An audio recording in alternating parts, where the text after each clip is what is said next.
Diary of Vinayak Pandit ह्या short film मध्ये तू काम केलंस, तर त्यामधून काय शिकायला मिळालं तुला? ती माझी सगळ्यात पहिली शॉर्ट फिल्म होती. अच्छा. आणि सगळंच पहिल्यांदा होतं. कॅमेरा, ऍक्शन, त्याच्यानंतर माईक्स, सगळं पहिल्यांदा होतं. आणि त्याच्यामधनं खूप काही काही शिकायला मिळालं. आणि मला हे पण कळालं की जे ऍक्ट्रेस असतात किंवा ऍक्टर्स असतात त्याच्या मागं खूप सगळं काम करणारे असतात त्यांच्यासाठी, जसं की स्पॉट बॉयज, मेकअप मॅन्स आणि कॅमेराज सांभाळणारे लोक असतात.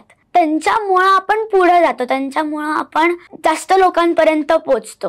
सो ऍक्ट्रेस आणि ऍक्टर तेव्हा ऍक्टिंग शिवाय काही नाही करत. बरोबर. पण त्यांच्या मागे जे लोक त्यांच्यासाठी काम करतात त्यांना आपण थँकफुल असायला पाहिजे, ते मला कळालं. सुपर.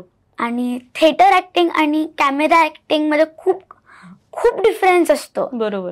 थिएटर ऍक्टिंग आपण सहज करायची असते आणि लोकांसमोर करायची असते. त्याच्यामध्ये कुठलाच चान्स नसतो की आपण रिटेक करतो. पण कॅमेरा ऍक्टिंग मध्ये आपण रिटेक करू शकतो आणि खूप साइड्स मध्ये आपल्याला हे करायचं असतं. Left side, middle side, right side, त्याच्यामध्ये खूप वेळ जातो. पण मला दोन्ही खूप आवडतं.